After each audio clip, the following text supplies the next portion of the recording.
panggilan hidup berkeluarga. Kalau orang tidak menerima panggilannya sebagai pastor atau suster, nah maka kita sebagai awam artinya nanti menikah. Ya, kalau kamu sudah dewasa pun kamu akan mengalami yang namanya pernikahan. Nah, seperti apa yang terjadi sekarang di dalam keluarga kita, kita punya ayah dan ibu, itulah yang disebut keluarga. Bapak dan mama kita, kamu dalam satu lingkup keluarga, satu rumah, itulah keluarga. Nah, selanjutnya ini kita membahas tentang tujuan pembelajarannya. Peserta didik ya, lewat pembelajaran hari ini dari panggilan hidup berkeluarga ini, kalian diminta untuk mampu memahami makna panggilan hidup berkeluarga dan senantiasa bersyukur atas rahmat panggilan hidup tersebut dalam kehidupan keluarga, gereja, dan masyarakat. Jadi itu tujuannya. Jadi tidak hanya untuk diri kalian sendiri, ya, tetapi juga untuk keluarga kita, untuk gereja, ya, dan juga di mana kamu berada, yaitu masyarakat. Jadi kita ini dituntut berguna dimanapun kita berada. Saya akan memberikan tadi berkaitan dengan hidup berkeluarga itu akan memberikan satu studi kasus. Studi kasus itu artinya ada permasalahan yang dihadapi dalam lingkungan keluarga yang nanti akan kalian baca dan akan kalian simak dan kemudian akan kalian kerjakan.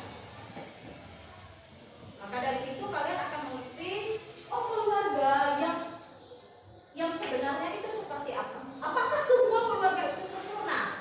Kan belum tentu, kan? Jadi begitu, ya. Kita di sini ada sekitar 1, 2, 3, 4. Kalau 4 orang bisa? 4 orang berarti kita bagi kelompok dulu ya. 1, 2, 3, 4 satu kelompok. 1, 2, 3, 4 satu kelompok. 1, 2, 3, 4 satu kelompok. 1, 2, 3, 4 satu kelompok. Dan berapa kelompok kan? 4. Berarti 5. Dempetkan saja kelompoknya. Geserkan ini saja, tidak usah terlalu ini. Nah ini posisinya berarti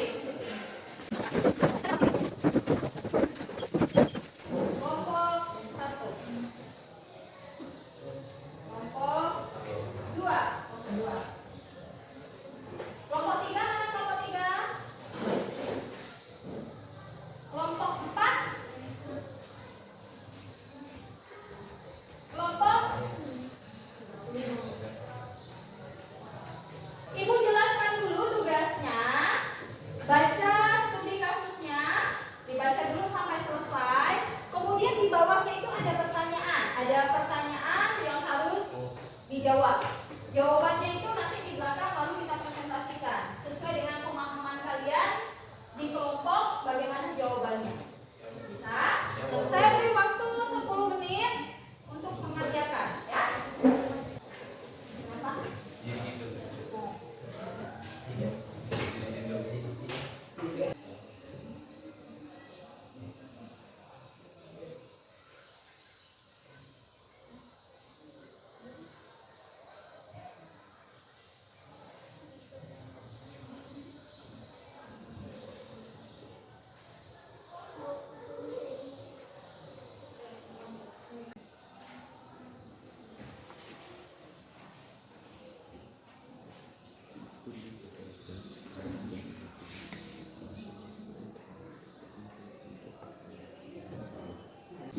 Edo jangan ngelamun dong. Jadi serius kan?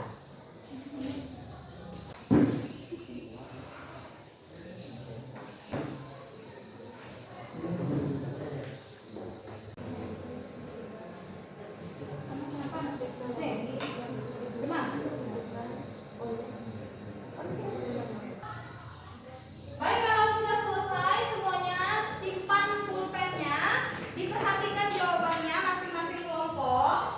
Nanti akan saya lemparkan pertanyaan ini masing-masing kepada kelompok, ya, masing-masing kepada kelompok, dan kalian menjawab berdasarkan apa yang sudah kalian jawab tersebut dan akan kita bahas bersama. Yang pertama, apa yang diceritakan dalam kisah tadi atau dalam studi kasus itu mengisahkan tentang apa? Baik, untuk kelompok 3 silahkan menjawab. pertanyaan nomor 1. Menceritakan tentang keluarga modern Pak Matius dan Ibu Maria. Ya, keluarga modern.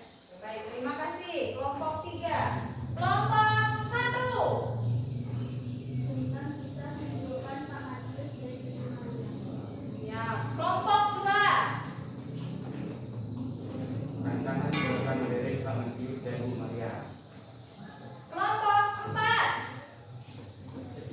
Tentang kehidupan di keluarga modern di mana orang tua terlalu sibuk bekerja sehingga jarang ada waktu. Ya, jarang ada waktu. nomor kelompok 5.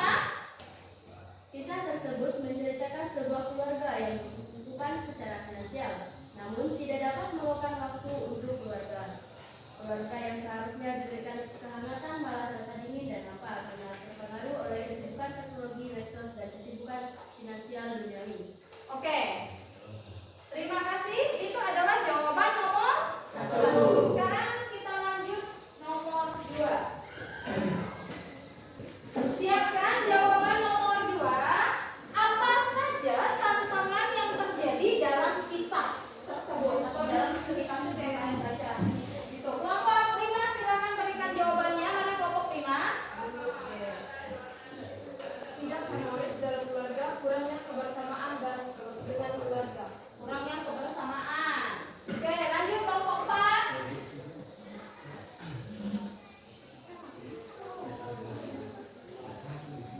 Tantangan kehidupan dalam keluarga itu jadi dingin karena orang tua sibuk bekerja dan anak-anak sibuk dengan gadget. Jangan ribut. Kalau teman membacakan jawabannya jangan ribut. Oke, lanjut kelompok 3. Pekerjaan dan kurangnya waktu luang untuk kedua anaknya. Oke, jadi dia tidak ada waktu untuk anak. Munculnya konflik ketika Bu Maria mencoba membatasi penggunaan ponsel pada dana. Tantangan ya. Lanjut. Kedua dan diskusi kita tidak peluang untuk keduanya sehingga mereka melakukan sistem mereka ke HP. Oke, tantangannya itu mereka tidak punya waktu dalam keluarga. Karena apa? Kesibukan. Nomor 3 sekarang. Nomor 3.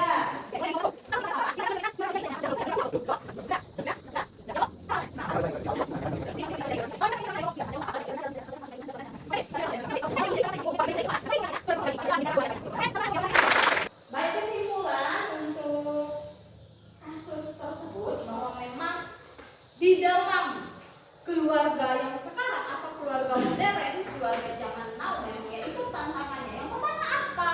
Kita harus berhadapan dengan kesibukan yang pertama, karena memang tadi kalau seandainya bapak dan mama kita sama-sama bekerja, ya kan? Ya kalau memang resiko memang begitu. Kalau kita mau hidupnya mapan, ya bapak dan mama kita otomatis memang jarang bersama kita.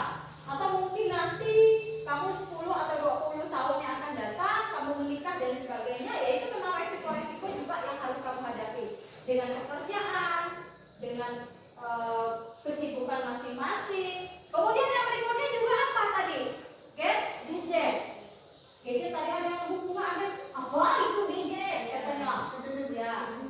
Gadget itu adalah ya teknologi ya handphone gitu lah ya, handphone. Jadi handphone ini masalahnya itu kadang-kadang mendekatkan yang jauh dan menjauhkan yang dekat. Sekali lagi cinta kasih, kebersamaan, ya kan? Selagi orang tua kita ada, ya tunjukkanlah itu dengan keikhlasan, dengan kemampuan yang kita punya, kita berikanlah dengan keluarga kita. Karena apa katanya harta yang berharga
setiap tahun orang tua Yesus pergi ke Yerusalem pada hari raya Paskah.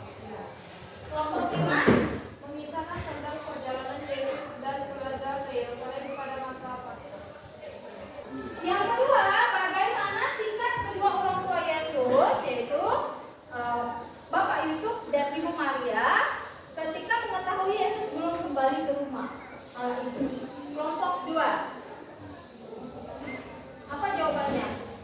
Jika kedua orang tua Yesus cemas dan tidak mengerti dari Yesus belum telah membawa keluarga dan Ya, cemas, panik.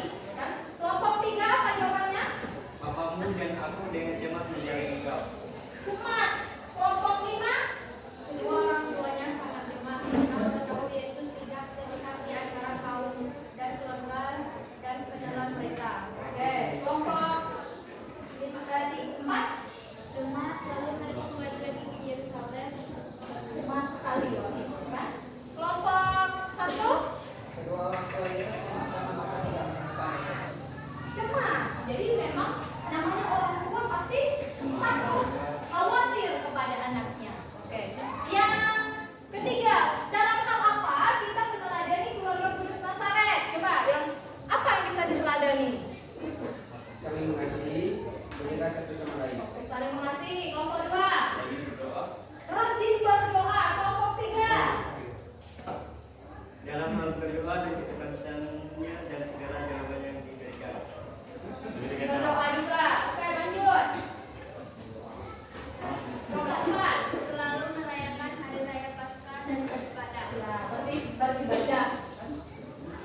Selanjutnya, Saling memperhatikan dalam setiap baik.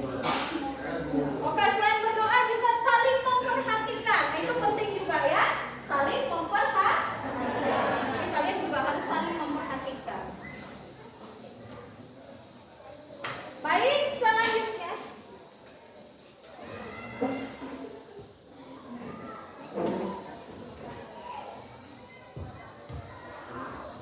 Nah, ini yang bisa kita lihat bahwa keluarga Kudus Nazaret itu adalah keluarga yang bersahaja, keluarga yang luar biasa. Jadi dia berdoa, saling memperhatikan, dan keluarga yang menjadi contoh dan teladan bagi keluarga Kristiani atau keluarga Katolik. Jadi itu, jadi keluarga Kudus itu adalah contoh bagi kita.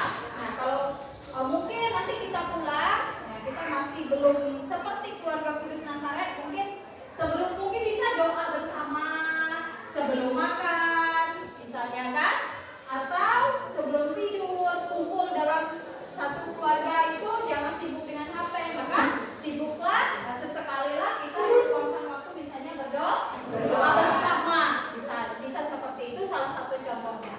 Yang kedua, Santo Yusuf juga sungguh teladan terbaik bagi peran kebapaan, bagi bapak kita, ya, yaitu melindungi dan memelihara keluarga. Jadi namanya ayah itu kan adalah kepala keluarga. Bagaimana di sana tanggung jawab Bapak Yusuf melindungi keluarga, yaitu Bunda Maria dan Santo Yosef. Yang berikutnya, belajar juga ini ibu-ibu ya, calon mama-mama ya. Belajarlah dari perawan Maria, dari Bunda Maria. Apa yang diteladani? Ya, dapat menemukan contoh istimewa tentang kasih. Apalagi kesederhanaan. Apalagi di situ kerendahan hati dan iman yang menyempurnakan. Maka sifat tadi dikisahkan juga menunjukkan perkara di dalam hati. Tidak sedikit-sedikit udah mengeluh, buat status WA, aku galau hari ini, habis beras dan sebagainya. Nah, itu tidak bisa, kan? Maka contohlah Bunda Maria. Oke, sampai di situ. Sekarang kita lanjut kepada menggali ajaran gereja tentang panggilan hidup berkeluarga. Nah, bisa dibaca juga.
membahas tugas bapak dan mama atau ayah dan ibu terhadap keluarga. Sekarang tanggung jawab Anda sebagai anak apa itu?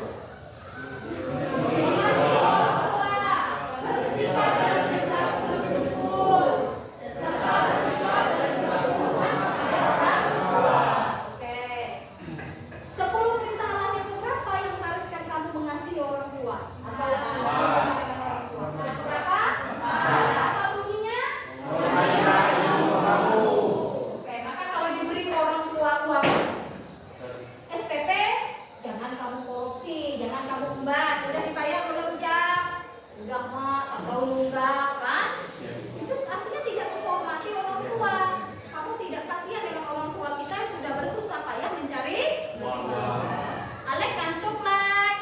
Udah kita uang ya. Oke.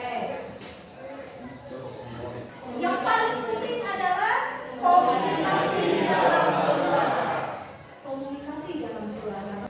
Yang selanjutnya tadi tantangannya itu adalah selain perkawinan campur adalah keluarga berat.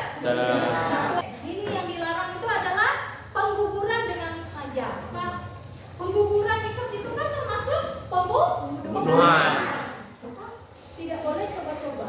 Ya, nah kesimpulan sekali lagi ini diingat. Tidak ada keluarga yang sempurna.